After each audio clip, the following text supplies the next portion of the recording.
नमस्कार, मी सागर जोशी. TV9 मराठीच्या 8 PM special रिपोर्टमध्ये आपलं स्वागत. विधानसभा निवडणुका आता जवळ आल्यात, मात्र टीका करताना नेत्यांचा तोल सुटलाय. संजय गायकवाड यांनी राहुल गांधी यांची जीभ छाटण्याची भाषा केली आहे, तर सदाभाऊ खोत यांनी महाविकास आघाडीला रेडा म्हणत चापकानं मारण्याची भाषा केली आहे. पाहूया त्या संदर्भातला हा रिपोर्ट. मी जाहीर आव्हान केलंय की या राहुल गांधीची जो जीभ छाटेल त्याला 11 लाखाचं बक्षीस मी या ठिकाणी देईन.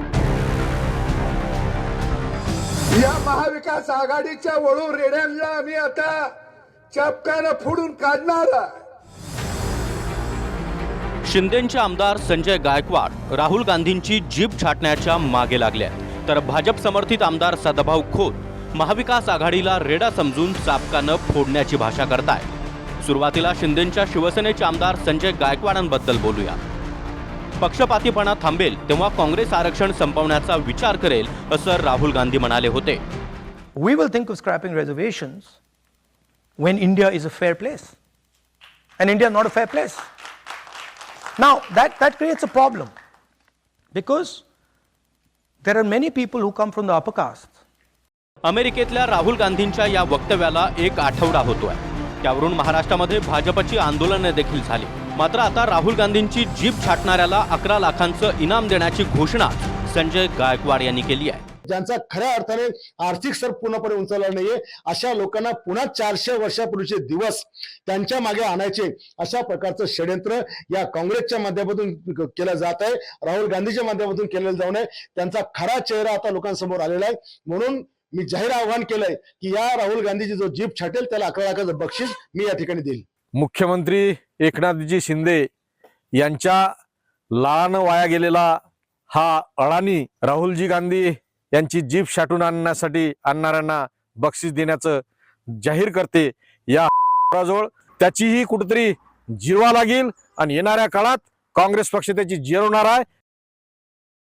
संजय गायकवाड नावाचा पिसाट माणूस आपल्या अवकादीबाहेर बोलतोय. खरं तर खोके घेऊन शिंदेनी पोचलेल्या एखाद्या पाळीव प्राण्याप्रमाणे याची बकबक नेहमी महाराष्ट्राने पाहिली आहे. पण अशा पुसट आणि पागल आणि पोचलेल्या पाळीव प्राण्याला उत्तर देण्याची मला आवश्यकता वाटत नाही. असे जीव घेण्याची भाषा जर कोणी अडाणी एखादा व्यक्ती करत असेल तर त्याला माफ नाही करता येणार. आणि एक गोष्ट लक्षात ठेवली पाहिजे की महाविकास आघाडीची सरकार येते उद्या. हे असे पोलिसांनी पण ह्याच्यावर कटाक्षानं काळजी ऍक्शन घेण्याची गरज आहे. संजय गायकवाडांआधी दिल्ली भाजपचे नेते तरविंदर सिंह मारवा यांनी तर दादी जैसा हाल करेंगे असं म्हणत जीवे मारण्याचीच धमकी दिली. राहुल गांधी आज आजा नहीं आने वाले टाइम में तेरा भी वो हाल होगा राहुल गांधी जो तेरे दादी का हाल है. काँग्रेसचे हायकमांड आणि विरोधी पक्षनेते राहुल गांधींची जीभ उडवण्याची भाषा केल्यानं काँग्रेसचे नेते गायकवाडांवर तुटून पडले. तर शिंदेच्या शिवसेनेचे प्रवक्ते संजय शिरसाट यांनी देखील गायकवाडांचं वक्तव्य चूक असल्याचं म्हटलंय. संजय गायकवाड काय बोलले एक तर मी ते ऐकलेलं नाही, पण जर ते बोललं असेल तर मला वाटतं ते चुकीचं आहे. जनता त्यांना त्यांचं उत्तर देणार आहे. आपण एवढी घाई करण्याचं काही कारण नाही. संजय गायकवाडांना जनता उत्तर देईल, राहुल गांधीला जनता त्याचं उत्तर देईल. आपल्याला घाई करण्याचं काही कारण नाही असं मी म्हणलेलं आहे. म्हणून अशी आपण घोषणा करणं मला वाटतं या योग्य नाहीत आणि आपण त्या करू पण नाही. संजय गायकवाडांचं वक्तव्य असल्याचं सांगणाऱ्या शिरसाटांची देखील त्याच पत्रकार परिषदेत गाडी घसरली. संजय शिरसाट यांनी ही बेताल वक्तव्य केलाय. उद्धव ठाकरेंच्या निष्ठेच्या टीकेवरून शिरसाट यांनी विष्ठा शब्द वापरलाय. घराघरात मशाल गेल्यानंतर आजच गद्दाराला घाम फुटला असणार.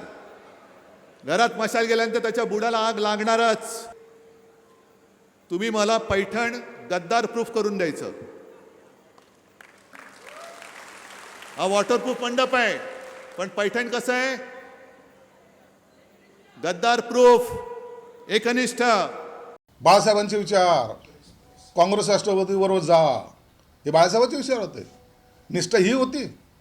त्यांचे पाय चाटणं, त्यांच्या दरवाज्यात जाणं ही निष्ठा आहे. निष्ठा कशाला म्हणतात ते आम्हाला शिकवू नका. निष्ठा आम्ही पाळलेल्या आहेत. निष्ठेने चाललेलो आहोत आम्ही. समृद्धी महामार्गाला नाव बाळासाहेबांचं आम्ही दिलेलं आहे. बाळासाहेब ठाकरे आपला दावा करा, हे आम्ही काढलेले आहे, तुम्ही नाही. म्हणून निष्ठेवर बोलायची तुमची लायकी नाही आहे. निष्ठा हा तुमच्यासाठी शब्द आता विष्ठेसारखा झालेला आहे. तुमच्या तोंडात फक्त विष्ठा आहेत आता. संजय गायकवाड यांच्या पाठोपाठ आपल्या वक्तव्यांनी सतत चर्चेत राहणाऱ्या सदाभाऊ खोतांनी देखील महाविकास आघाडीबाबत आक्षेपार्ह वक्तव्य केलंय. निवडणुकीमध्ये महाविकास आघाडीच्या रेड्यांना चापकानं फोडून काढणार असं सदाभाऊ म्हणाले. येणाऱ्या निवडणुकीमध्ये तुमच्या सारख्या वळू रेड्यांना फोडून काढायला गावगाड्यातला शेतकरी खुटीवरचा चाबूक खांद्यावर घेतल्याशिवाय राहणार नाही, हे मात्र आता ध्यानात ठेवा. आता चाबूक आम्ही खांद्यावर घेणार आहे. या महाविकास आघाडीच्या वळू रेड्यांना आम्ही आता चापकानं फोडून काढणार आहे. अरे तुम्ही शकुनी मामा सारखा कितीही डाव टाका, पण आम्ही आता थांबणार नाही. जर शेतकरी असतील स्वतः सदाभाऊ खोत, तर जो मुका प्राणी आपल्या शेतात राबतो त्याला मला नाही वाटत कधी चापकाने फोडला जातो. तो बैल जोपर्यंत जिवंत असतो तोपर्यंत तुमची सेवा करत असतो, शेतीमधल्या पीक पाण्याला मदत करतो. कुठलाही शेतकरी त्याची पूजा करतो, पण त्याच्यावर कधी चाबूक उचललेला मी तरी अजून बघितलेला नाही.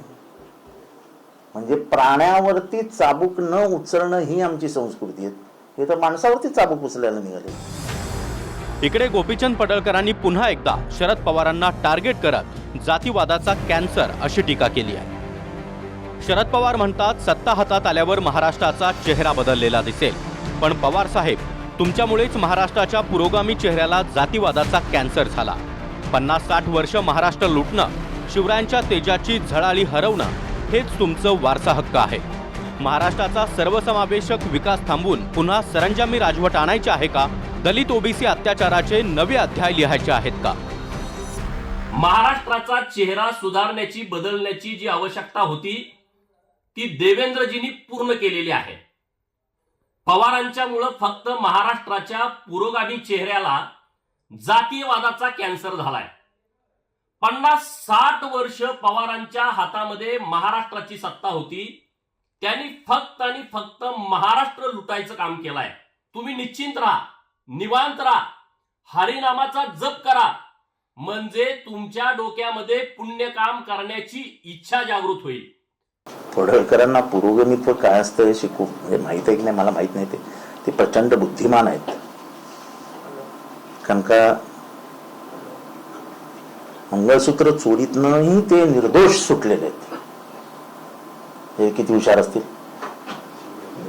पोलिसांनी फोटो लावून देखील ते निर्दोष सुटलेले आहेत. म्हणजे ते किती हुशार असतील. त्यांच्यासमोर शरद पवारांची बुद्धी काहीच नाही.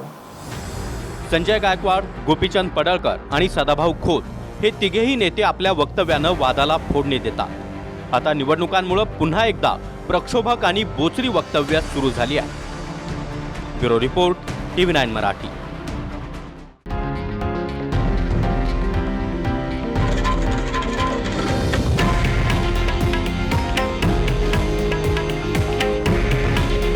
हे आहे देशातील नंबर 1 न्यूज नेटवर्क आणि आपण पाहत आहात TV9 मराठी.